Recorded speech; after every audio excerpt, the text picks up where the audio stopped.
Good morning. I really couldn't be more thrilled to be able to introduce Dr. Laura Hill this morning. Dr. Hill is the CEO of the Center for Balanced Living. We're lucky enough to have the center here in Worthington, brand new facilities there in Worthington. The center specializes in educating, treating, and doing research on all kinds of eating disorders. And it is the only one of its kind in Ohio. They treat mostly women over 16, mostly over 18. Laura and Dr. Hill and the center have been very instrumental in helping Children's Hospital develop their program for young people. I think that we all need to know about the center. I think that everybody knows somebody that's struggling some way with eating disorders or body image. And I was lucky enough to serve 6 years on Laura's board, and I'm now on the ambassador board because what I think is that everybody needs to know about this. On a personal note, I started to hear about Laura about 20 years ago, about her work and her research. And 17 years ago, when I had twin girls, I really started to seek Laura out and try to get an opportunity to listen to her whenever I could. Because after my own struggle in my teens and 20s with eating issues, I thought, how am I going to break the chain? How am I going to break the cycle? How can I help support my girls through their journey on their own issues with body image and eating and self-worth? So with that, I would just like to welcome Dr. Laura Hill. Thank you.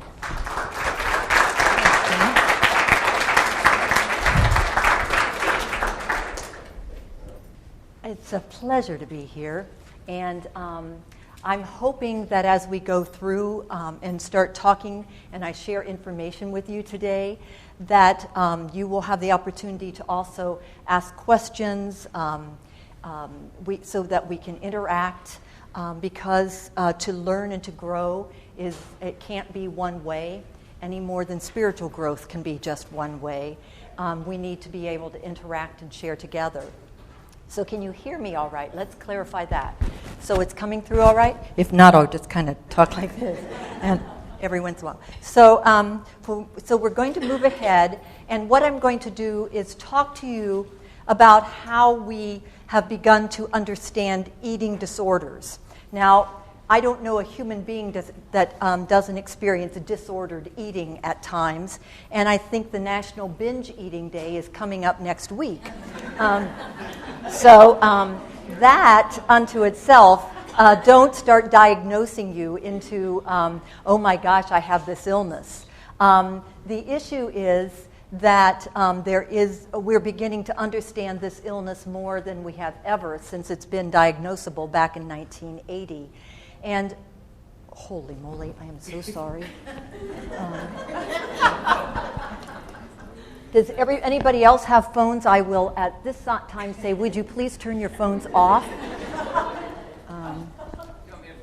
Yeah, just find it and turn it off for me. Oh, that's so embarrassing. Okay, so on we go. And with that said, that I would like to share with you what we're beginning to understand about the illness, because we've always looked at it from the inside out, or the outside in, and now we're starting to look at it from the inside out. So for me to be able to understand the complexities of eating disorders, how many of you know somebody or know somebody that has diabetes? Let's start with diabetes. Does anybody know? Oh, good. So everybody knows, well, that's not good, but the idea is that you know someone. And when you think of diabetes, let's think of type 1 diabetes, like the type that is established when one's a child. And in type 1 diabetes, back in 1915, we were seeing children begin to wither away. They were beginning to, they were eating lots of food, drinking lots of water, and but their bodies were becoming more and more emaciated. Many were dying, and we didn't know why as science looked at it. And it wasn't until right around 1915, 1916, before World War I, that we began to realize that this was a biological condition that where the pancreas was not working. Now, does anybody know what the pancreas does? I know one dietitian that clearly knows what it does. Yes, so the pancreas makes insulin. Is that not accurate? And when I think of insulin and food coming together, I think of every insulin molecule moving in with the food molecules, and they literally start courting down through the bloodstream and being able to take oxygen and be able to take food and energy into the cells. It is insulin that unlocks the door to let the food in to be able to give your body its energy it needs. No insulin, no door unlocking, and the food just passes right on through, and the cells are starving to death as the people starve to death, as the children starve to death. It wasn't until those microscopes got developed that we could start seeing that pancreas, and it wasn't until that we began to realize what the condition was that we had this horrible time between 1915 and 1925 when we knew we needed to make insulin, but the science couldn't do it yet. And by 1925, they began to make insulin and synthetic insulin. So now you can dose your insulin to match the food you eat, and all your cells get their food, pumpkin pie included, for the next Thursday. And the cells do not starve, and the body can live strong, healthy lives as people become CEOs, executives, mothers, and fathers in the field. Okay, Laura, you're saying, why in the world are you going into such depth about that when we're talking about eating disorders? Well, I do have a reason. So food is as fundamental to life as breathing.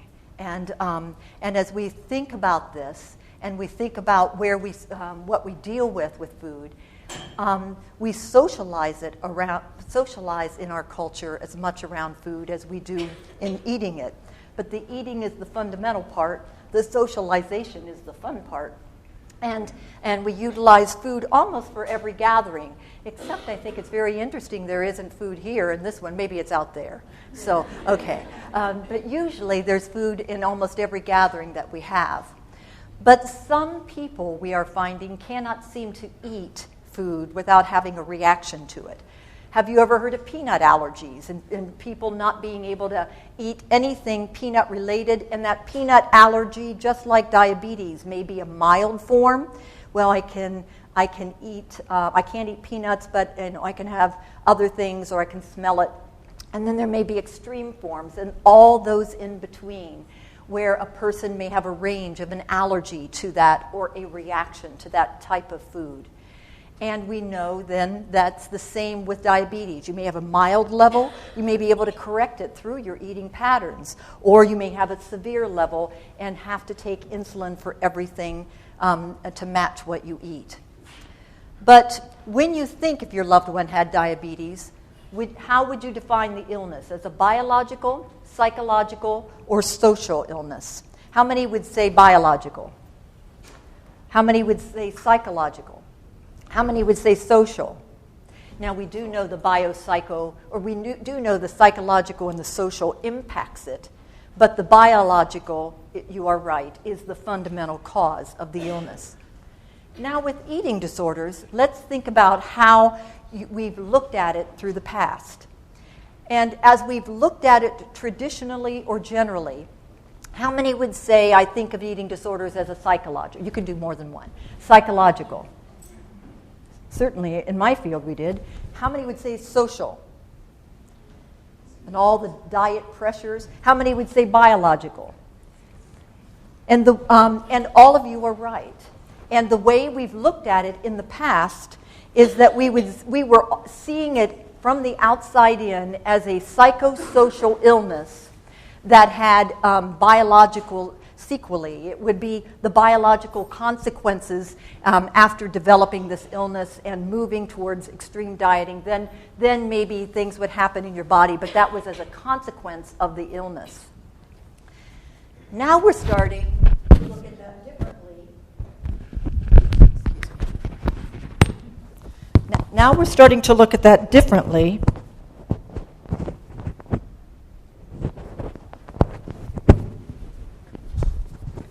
I say, now we are starting to look at this differently.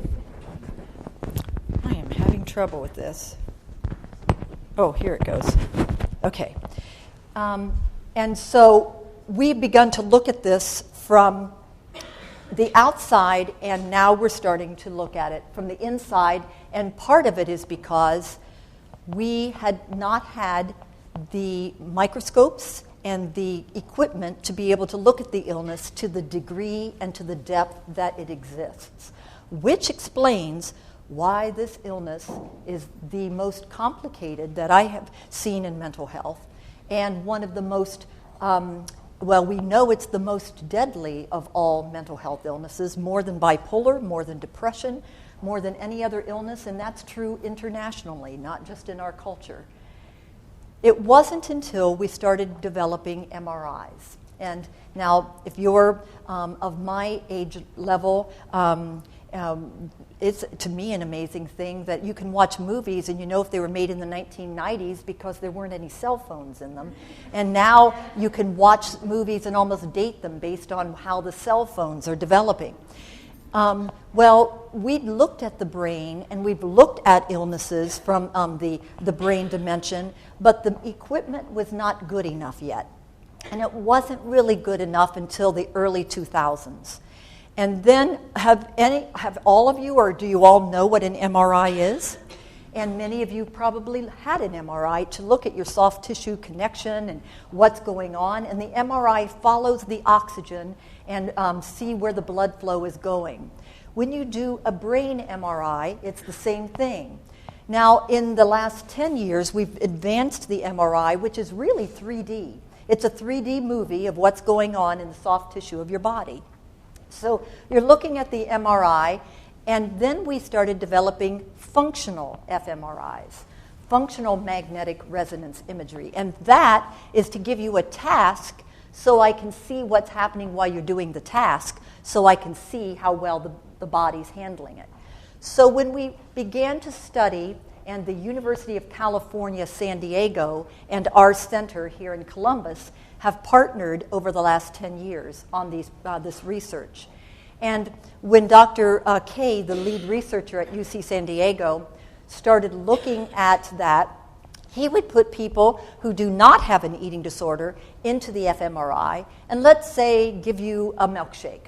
Let's say you like a milkshake. Let's not deal with if you like milkshakes or not. Let's say everybody liked milkshakes. And then he was watching what happens in the brain and the blood flow as he began to, people were drinking it. They had monitored the body. They knew the body was hungry, and they wanted to see how the body and the brain were talking together and how the brain was flowing. And they began to see a very clear pattern and circuitry of how the brain responded to food, how it understood it, how it was dealing with the messages. It began to be a flow pattern. So the flow pattern began to come in, starting right in here. So the messages literally the messages of the hunger began to come in. And what they discovered is there was a section in the brain that's almost like an hourglass. It's called the insula, I-N-S-U-L-A. Everybody say that together with me. Insula. One more time for fun. Insula. Okay, so if you take any part, my thought is if you're going to begin to understand the illness, you begin to understand the brain. So you're going, all messages, whether the gut is sending it, the blood sugar level sending it, it heads through the insula, which is about right here, and we've got one on each side. And the insula is the area that tells the rest of your brain, because these are the sensations from the body, they go into feelings, and then this section of your brain are thoughts. They're the ones interpreting this message. What we began to discover is that all of you are talking well to your insula, and the insula is literally the area that takes your hunger signals from the gut, your fullness, your sensations of maybe even body pain when you're walking along and that arthritis is starting to get in. The insula interprets how intense that pain is, and it also interprets taste on the anterior side. So the insula is a very important area of the brain that talks to all the others and it's telling you, and it was clearly lighting up, these people are hungry, we know it is, and then it heads over to this area and it begins to say, oh, that was good, and we call it the nucleus accumbens. And if it tastes good and you're drinking that milkshake, there's a part in your brain about right here that it gives this dopamine little spike, and if it's really good, oh, this is grandma's pumpkin pie, it goes boom. And it literally, if we had you in the fMRI while you ate next week, we'd be watching your dopamine spike. Ooh, yum, yum, yum, and it would just keep going. So the insula begins to tell, then the thoughts up here begin to interpret. I'm hungry, that's great, it tastes good, wonderful. We're going to be able to take the food and keep eating it. Now, what we're going to do is I'm going to have you try on some of the information that I'm wanting you to understand. So you can do it in any groups, but I'm thinking it would be easier to have 2 lines or 3 lines, but I just need you to turn your chairs around and I want you to form circles between lines. We may get 3 or 4, 5, 6 different circles going on.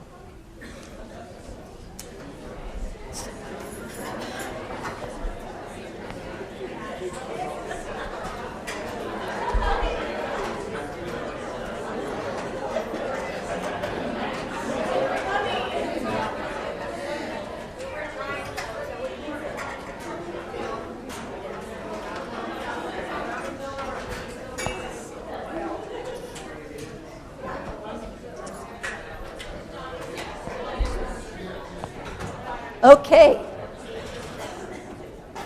So we've got a big circle up here, but everybody's just needing to, let's have at least 5 or let's have at least 6 in a circle, but you can have more than that. But we've got 4 danglers over here. Could you maybe turn around and be a part of their circle?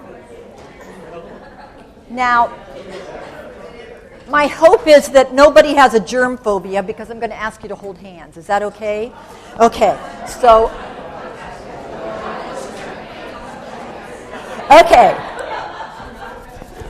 okay.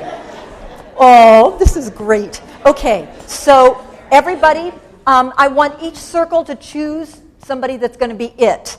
And this it is going to be taking, how many of you ever played when you were children telephone? You know, the game telephone. Oh, I played it and I loved it. And does everybody understand that it starts with a message and then we see how clearly that message gets around?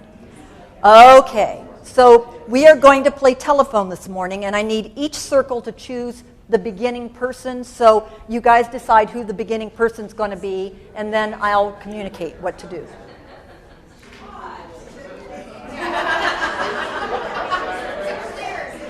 Okay?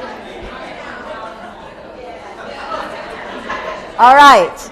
Everybody have every circle has one? Okay, good. And so with that said, we've got we'll call that person it.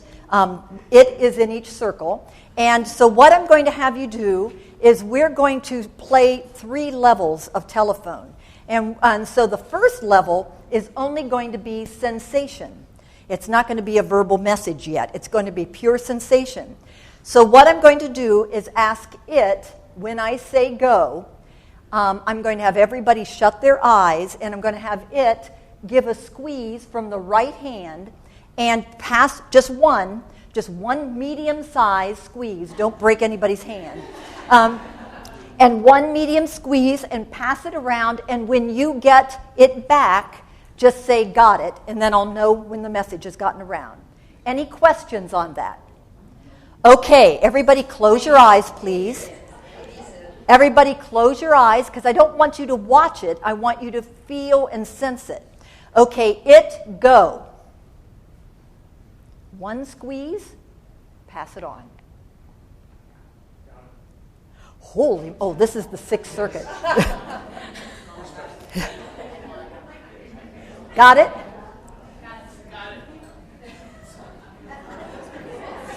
Did you get it? Got it? Okay. All right. How many? I'm going to ask this circle. Was the squeeze? Who was? Okay. So was the squeeze that came back to you stronger, the same, or weaker? It was a weaker squeeze in this large circuit right here. It went out, but it came back weaker. How about here? Same. It was the same. This is a good circuit. You should connect with this one. Okay, so how about here? Same. Okay, we've got a good circuit going here. Here, and this one? Same. Okay. How about you? It was pretty much the same. How about up here? About the same? A little bit stronger. Now, this, and how about clear back there? The same. Now, the beauty of that is how much attention did you have to give to be able to observe or experience that squeeze? Did you have to give it a lot of attention? Did you have to, so it just came and you passed it on? Wonderful. That's a healthy circuit. And each of you right now are literally, in essence, becoming a circuit like in the brain, where a signal will go out, and it is a signal, just like your squeeze, that literally goes out and moves around a bunch of neurons, and depending on the action, it may be the same group of neurons that is experiencing it. And if it comes back weaker, that is not uncommon, depending on how much focus you're giving to something else. If it comes back the same, that's a good, healthy brain that's listening to itself and getting its messages translated around. Okay? Now I'm going to try a little something, and this is going to be a little more complicated. Okay, we'll take this circle as an example so all of you can know what to do. Amy, you're the person that begins.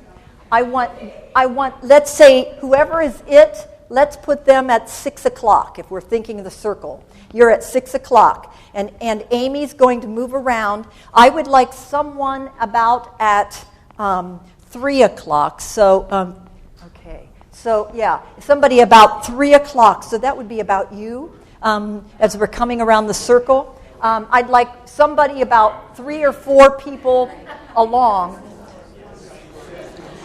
She's 6. That's 12. That's 12 over there. Okay? And so the person opposite would be 12. Okay. So about 3 or 4 people in, I want you to, no matter what message, no matter how strong or light you get it, no matter what you get, I want you to barely pass it on. I want it to be a real light squeeze. Okay? And then about 9 o'clock, everybody identify somebody 9 o'clock, and, this is the perfect circuit to add. Okay, so about 9 o'clock, if you get, you may not even get the message, but if you get the message, I'd like you to get it and start going really hard and frequent. Real hard and frequent, okay? Squeeze, squeeze, squeeze, squeeze, squeeze. Got it? So you're light, the first person is light, and then we'll see if it gets around, and the next person is really hard and a lot of them. Any questions? Okay, eyes closed. We start at it. We're going to start. Okay, everybody holding hands. Everybody holding hands. Eyes closed, please. And you begin. It begins with a medium squeeze.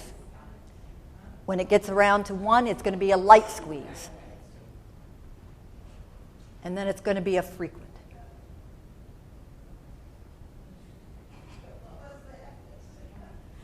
And when it gets it back, done. We got 1 circuit back. Done. Got it? Got it? Got it? Okay. Time out. You know what? This is a perfect example of what the brain does. While there are circuits that are trying to get messages through, there are other circuits that are just talking, and being able to hard to get things through. It happens all the time in the brain. And everything gets split, and everything is hard to deal with. And then you try to focus in. So how many of the people who are it got a message back? So we have 1, 2, 3, 4. So we have 2 or 3 circuits that didn't even get it back. Now we're starting to talk about eating disorders. Now we're starting to get into an illness that doesn't get its message around. How many of those who got it back, was it the same? Was it different? Totally different. What was yours? I set one small and got 10 back. Got 10 back. Or I missed something. No, you absolutely. And how about you? I got 3 back, and I thought it was going to be stronger, but it was just as light as the initial one that I sent. Oh, my goodness. And isn't that, I mean, here we are trying to make manually made circuits, and they're still not going as we are intending them to go. And what is amazing to me is how miraculous the brain is that it gets any message across at all. Because we've got 400 billion of these connections in our brain. 400 billion. Now, what I think is so amazing about a God that is greater than any of us is how that repeats itself, because while we have 400 billion neurons in our brain, our galaxy with which we live has 400 billion stars. It's like our whole creation just keeps repeating themes over and over, whether it's stars or whether it's the amazing lightning of our own neurons. But the messages may be clear, or they may be confused, or they may not get through at all. So with that said, you can stop holding hands at this point, but I am going to ask that everybody hold their hands up. And can I use your hand a minute? And so here we are. I want you to create a gap, if you can see this, a gap between the hands. So I want, yeah, okay, perfect. So nobody touch hands now. You're creating a gap. And now you are literally becoming a brain circuitry pattern, because each body is the neuron body.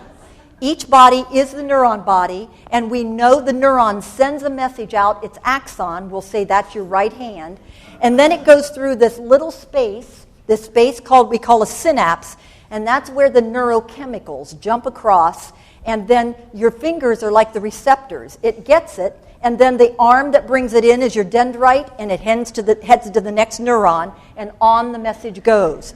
Axon, synapse, receive, dendrite, neuron, axon, and the message goes on. You are now each enacting full circuitry within your brain. Does that make sense? Oh, good. Now we're so hands down, and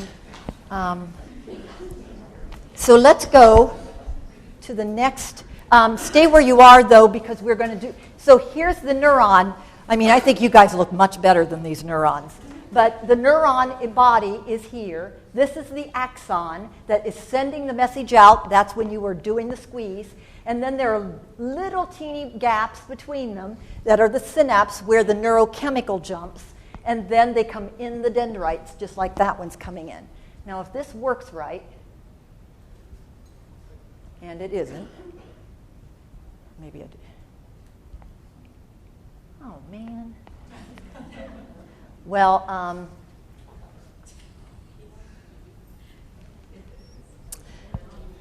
I'm going to do this manually. This is just like you guys did.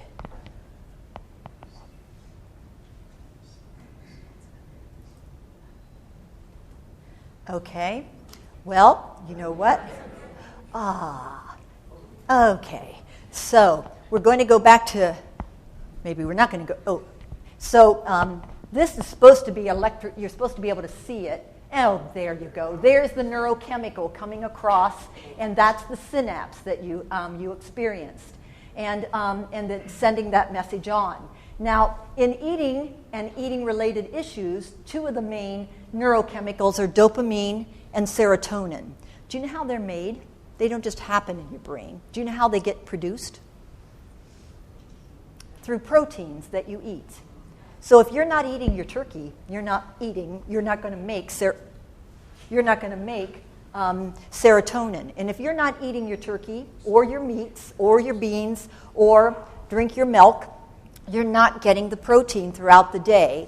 No protein can make without protein you don't make serotonin, you're not going to make dopamine, you're not going to have those connections. And you're literally going to increase depressive symptoms, and you're probably going to decrease the ability for the message to get through. So if you want to add to your depressive symptoms, just don't eat protein.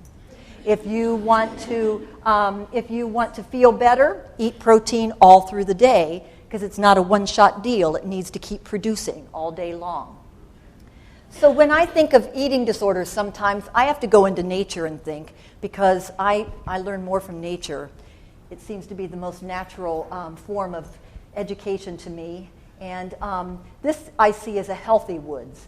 But notice the healthy woods, there's nothing, if we started looking at it, there's nothing perfect about this woods. It's a healthy woods. It's balanced. It's got what it needs. But in Ohio, we have something like this. Does anybody know what this is? Poison ivy. Has anybody ever had poison ivy? In my 5th grade camp experience, I made a print of poison ivy, a leaf print of poison ivy, because I thought it was the most beautiful leaf in the woods, only to have a rash all over my body. Never forgot what poison ivy looks like. And this is poison ivy in all its glory.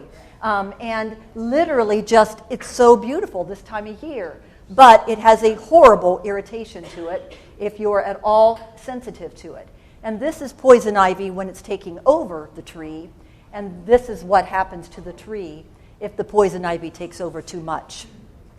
And the reality is, I'm starting to think of eating disorders not unlike poison ivy and not unlike what happens to our brain when things are going on. So what we're experiencing is, I want you to now do the final stage of this. And what I'm going to have to do is ask those who are it to come to me, because I'm going to tell you a secret, and we're going to finish the phone game. So it, will you come? Everybody else just talk and enjoy yourself while I tell them a secret.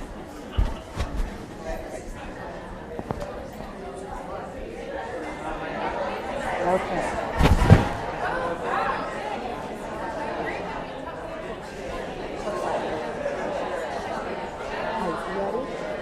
Here's the...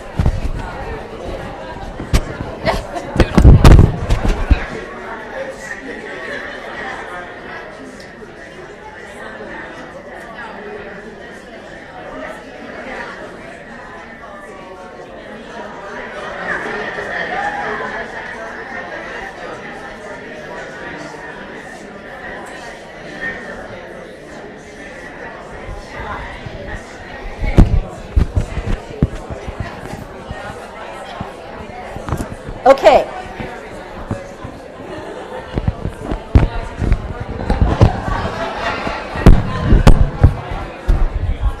All right. So if you could take, we're going to start now and play the traditional.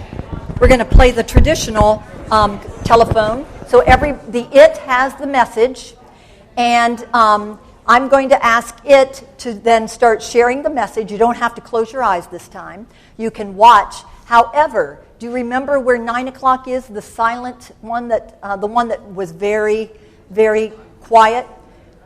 I want the one who is very quiet, I want you to literally, whatever message you get, I just want you to decrease your volume. So if you hear it like this, I just want you to get your volume very low when you get it. I want the it person to send out a good, strong message. And when the silent or the quieter one, the weaker one, I want you to make it quieter. And I'd like, where's the 9 o'clock people, the one that started charging? I want you to choose a partner next to you. And I want you to start talking out loud the moment I say go of everything you want to talk about. For example, about how bad that football game was last night. So I want you to talk out loud, and I want you to keep talking. Even when they try to share the secret with you, you keep talking. Keep talking out loud. And yes, you have to pass on the secret, but you talk out louder. Is there anybody? Yes.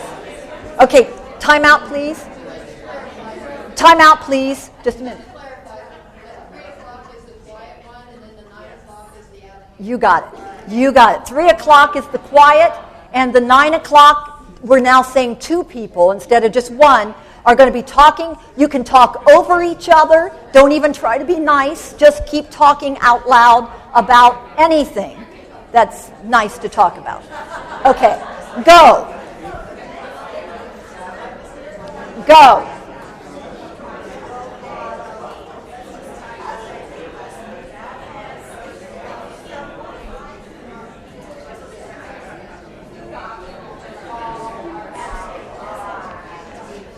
Loud ones, keep talking. Keep talking no matter what.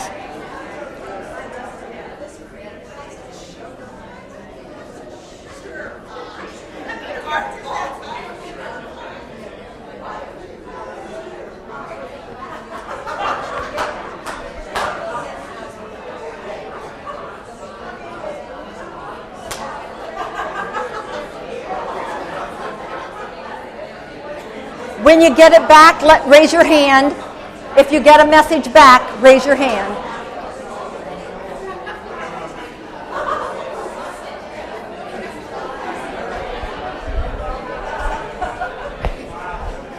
How long do I have? Till 10:45. Okay, let's do timeout. How many of the people at the beginning of the circle got a message back at all? We're still working on it. That's perfect. Hold that thought. I'm going to ask you to literally say that again later. She said we're still working on it. Okay, you got it back? Okay, anybody, you got it back? For the person in the you got it back? Perfect. So what was the message you got back? Eat 3 veggies, but don't put them in your food. What did you get, Jane? Eat tofu. Eat tofu. Okay, what did you get? Okay, start with you first. You got almost the whole message back? A variation, and put them in your boots. Oh, okay. And Kim, what was yours again? Eat 2 veggies, eat 2 fruits, and don't put them in your boot. And don't put them in your boot. All right. Would one of the people that is it share what the original message was? Is? Eat 3 veggies, eat 2 fruits, but don't put them in your boots. Yes. There's the original message. Now,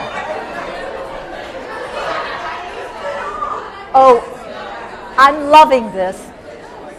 Brain, people, you are living and reenacting the brain so perfectly because this is exactly what it does. When a task is over, it starts getting active again. But now just move your chair so you can see this, and I want to talk forward on what's going on.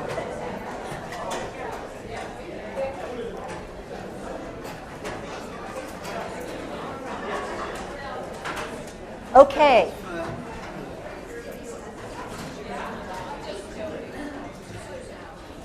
What we know that is happening in the brain with those who have eating disorders compared to those who don't have eating disorders that has been discovered in these last few years is that just as the information comes up into the insula and the sensation is there, the thoughts up there are waiting to hear what the message of the body is. However, while a person who doesn't have an eating disorder has a strong, clear message, I'm hungry, and that tastes great, and then the thoughts can interpret it saying, okay, then I'm going to have another bite, and on we go. However, for those with eating disorders, we are finding, as we watch these 2 areas, and there's some others, but I'm not going to get into those today, but these areas that literally are not firing. So the person's body signal could be extremely heightened, saying how hungry the person is. And it gets to the insula for those with anorexia and binge eating and bulimia nervosa, all 3. When it gets to the insula, it's like we're waiting for the firing. Somebody who doesn't have an eating disorder, I'm hungry, firing intense. Oh, that tastes good. And then thoughts use that message up here to say, let's eat. A person with anorexia, body is coming up, really hungry. The insula, what's going on? Well, maybe she needs to be a little more hungry. We'll let her starve a little longer. So then we make her eat something, and there's no sense of pleasure from it. No dopamine, oh, that was nice. So they're getting no hunger, no pleasure, no taste, and for the binge eaters, not even knowing when they're full. There's no sense of fullness. Now that varies by person, just like diabetes does. But on the average, persons with anorexia and binge eating especially have next to no indicator. So suddenly we now know when a person looks extremely emaciated and they're trying to eat to please everybody around them, and somebody goes, you have got to be eating that. For Pete's sake, you're just trying to take control. You're just trying to act out. You're just trying to make a big deal and be thinner than anybody else. No, we now know that the brain is literally giving no sign of hunger, fullness, and if they do eat, we are actually seeing no pleasure from the eating. And as a result, the amygdala, which is center core in the brain, starts going into high drive, which creates panic and extreme anxiety. Now, with that, the amygdala is getting loud. So what do you think? The amygdala is going, this must not be good, this must not be good, because you're getting no signal to even warrant it. So what do you think the thoughts are saying? Oh, I better not eat that. For Pete's sake, I better not eat that. Now, once we began to start seeing this in our research, came back to our clients and our treatment at the center. We didn't even know to ask them in the past, can you taste the food? We didn't even think to ask them the biological questions. And so when I'm starting to ask them, I'm having some patients tell me, I can't taste a thing. And others will say, I can taste a little bit. Others will say, I can never tell when I'm hungry and full, so I'm eating blind. Others will say, I can tell when I'm hungry, but I have no idea when I'm full. And it helps explain why a person can binge eat to points of great body pain and have no sense of pain from it, because the pain's coming up, but the insula is not telling any other part of the brain that the pain is there. So they're experiencing in their head no pain, which is where the management corporate headquarters is. So the person is overeating, undereating, and feeling no pain from it. In fact, when the amygdala is going off so intently, the thoughts are beginning to be, oh my gosh, this must be really bad. And then with anorexia, not with bulimia or binge eating, this part of the brain called the parietal, which sees its own body in the space around it, when food begins to be eaten, it creates a reaction that makes poison ivy look nice.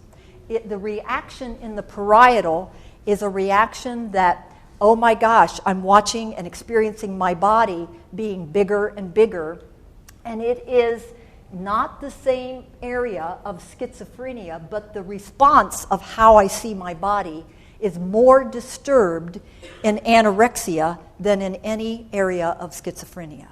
More disturbed. So I can't see how I look to you. It's disturbed. And I feel no hunger, and I feel no fullness, and I'm getting panic if I do eat as a reaction in my brain. Okay, why am I supposed to eat again? So when I asked more and more clients about this, they told me, and I said, it seems to me there's got to be some noise going up. And they said, noise? That's exactly what I experience.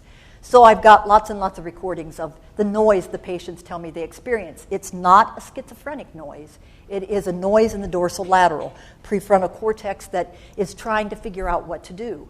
And so if I had anorexia, I would be trying to talk to you right now while I get this noise in my head, because I'm having this reaction in my brain between the parietal and the dorsolateral. And the only way I can shut this doggone noise up is to not eat. If I don't eat, I get a quiet, calm brain. I can take my tests. I can do my surgery, Dr. Hill. I can do whatever you ask of me. But if you ask me to eat, I'm going to have a reaction, and it comes back like this. And for years, we psychologists and scientists began to interpret what we knew were the answers, and we didn't even have the half of it. We told our clients, you're just doing that, you're just making yourself think that you're big because you're trying to talk yourself out of eating. No, they cannot see it. We are seeing now that the fMRI is refined enough, it's just not firing, or the firing is so disturbed, it's really sad to watch. So our clients with anorexia, bulimia, and binge eating are eating blind. So we are starting to experiment, and we have one of the first treatments in the United States between our two UC San Diego and the Center for Balanced Living sites that we are creating, because there's never been a treatment that's been proven effective for anorexia. So we are creating a treatment, and we've been testing it for the last 2 to 3 years. It's taken us 4 or 5 years prior to that to develop it. And the families and the patients come for 1 week, and we're giving them everything we know, everything on the same page. And the patients, instead, since they can't tell if they're hungry and full, they can't eat mindfully, then we are dosing their food like you dose the insulin. We're dosing it based on your macronutrients. So a lunch may be 3 carbohydrates, 2 proteins, and 1 fat. And therefore, how do I know what that looks like? How do I make that measurable without getting too obsessive? So we received an Ingram White Castle grant. Thank goodness for Ingram White Castle, even though I'm not recommending you eat Ingram White Castle. But anyway, thanks to that, we were able to take this grant and literally help the families, the husbands, the children, everybody know, okay, mom has her dose of food, and if she follows that, then her panic comes down and her thoughts begin to decrease. The only thing at this point in time that we can do to try to give the disturbance decrease and the thoughts decrease is some medication to help bring it down. Where we're going is we'll probably do some kind of brain stimulation. I'm wondering if we'll skip deep brain stimulation and move to optogenetic stimulation, which is non-invasive, but we can get those circuits stirred up and maybe start. That's what's going to probably happen in the next 5 or 6 years. But we are in eating disorder research in 2015, where diabetic research was in 1915. We haven't developed the insulin yet, so we have to do it all manually. And by doing it manually, this is the way I'm starting to think about it. Okay, we're going to move beyond this. This is the way we're going to think about it. Does anybody know what this is? A Venus flytrap. Yep, so we're going to use a Venus flytrap to be able to understand this. And let's look at the teeth of the Venus flytrap on the bottom to be like your genetic traits. Some of you have an extroverted personality. That's a trait that's inherited. So you might have extroverted here. You might have introverted here. Your traits are genetic. So I'm making the bottom petal your traits. And all of us have traits. In fact, I want an obsessive trait among my clinical staff. I just don't want the obsessive disorder. I want the obsessive trait, though, because then they're going to get their assignments done and they're going to get things done, and I like that trait among our staff. But so let's look at the environmental as the top leaf and the teeth and the pressures of that. So what do we live in? We've got like eat less foods, that's some of the pressures. Reduce your carbohydrates, be thin, be thinner, be the thinnest of all, exercise more, reduce or no fast foods. Those are just a grain in the sand compared to the messages we get throughout the day, every day. Everybody gets those. Everybody does. But now, how do those match with the traits that each person inherits? So let's look at the genetic trait. And persons that we are finding who have eating disorders have a combination of traits that end up making them more vulnerable. And perfectionism is one of them, although perfectionism unto itself, I want every surgeon that I ever see to be perfectionistic. So, inhibited or avoidant, yes. In fact, when I'm in an argument with my daughter, she wishes I were having more an inhibited and avoidant trait. And so anxiety trait is there also, an obsession trait is there, but again, there's nothing wrong with any of these traits. It's when they start hooking up and working together. Some people have both an avoidant trait and an impulsive trait, and that's probably going to be the person who develops binge eating and bulimia nervosa. And then we have a competitive trait that's pretty typical. We know we're right now doing an international genetic study we think is going to take 1 or 2 more years among my colleagues. And at this point, we've been fishing for traits, and now we're getting enough people between the Netherlands, Sweden, United States. We're getting enough people that what we call a Manhattan plot, and if enough genes start moving above this particular area of the skyline, it's going to let the body talk to us as a whole and tell us which genes, we know these will be there, and there'll be others that are going to come forth and say, this appears to be the package of traits that send a person more towards an eating disorder. Now, when you've got these, let's look at it from the Venus flytrap. What happens and how does this work? And that's when the diet comes in. And when the diet starts coming in the diet is in essence the fly. And the fly is kind of just moseying around on almost every woman, especially diets, and many do not develop an eating disorder, understandable. But when the diet starts to get intensively more and starts going deeper into, well, I'm getting more and more into this diet, then literally the fly trap closes and the Venus flytrap eats on the fly. It's a carnivorous plant. And the body begins to eat on itself in an eating disorder. Now, this is where we are in knowing it. Now, if I had the ability to stimulate this from the outside in with optogenetics and go to the insula and say, I'm going to get you guys to fire whether, as long as you're eating your protein, we can work with it.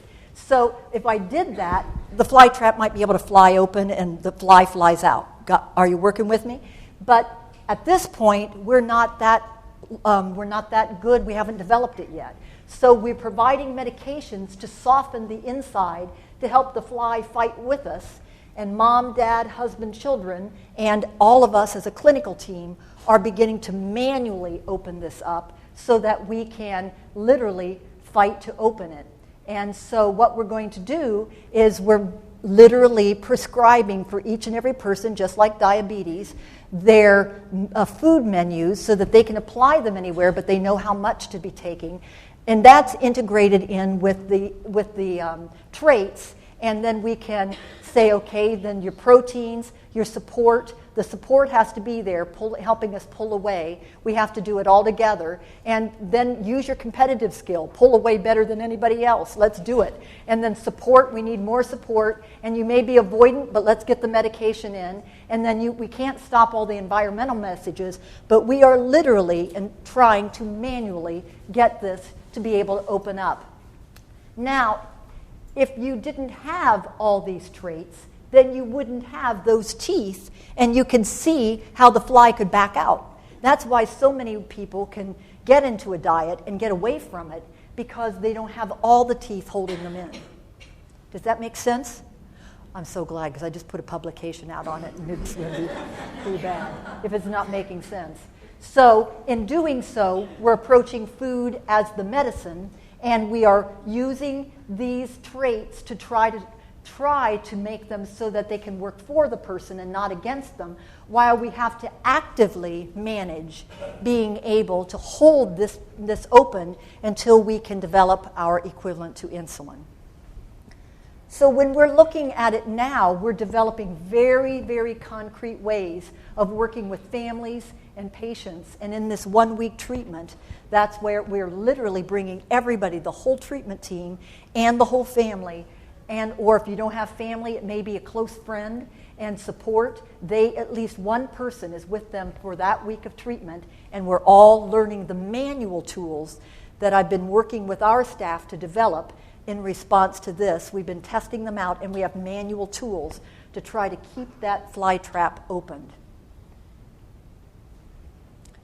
Now, what I also want to say in these last 5 minutes is move from the biology to the spiritual, in the sense that everything continues to repeat itself, It's just an amazing thing to me that a message can neurobiologically go from a cell body out my axon and into Kim's dendrite and into her experience, and on it goes. The message goes on. And isn't it interesting that when it's sent out, and then you have that interim where you can do something about it and move on, or you can do nothing and the message doesn't get passed on. When I think of prayer and when I think of our spiritual growth, when we are exhaling, we are sending our tensions and we are sending the issues out. And then when we inhale, we're taking in another. Yahweh being an exhale and an inhale of the most sacred experience.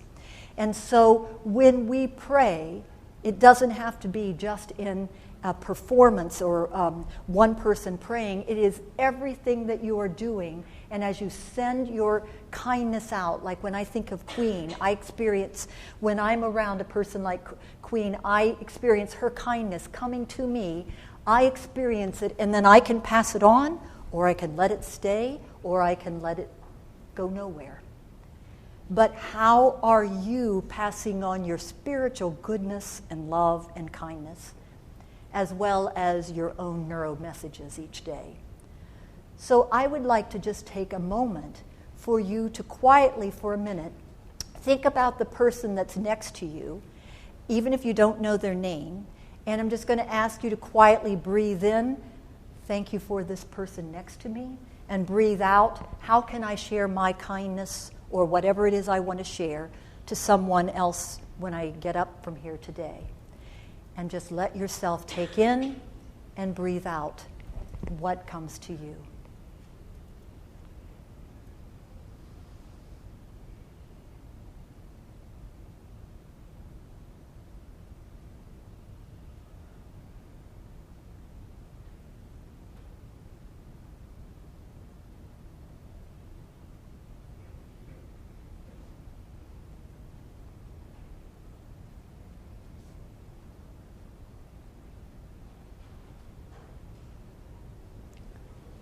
Amen. I didn't mean to do this. I was going to leave more time for questions, but we're out of time. So thank you very, very much for having me today. And your energy certainly came to me, and I will do my best to pass your goodness on. Thanks.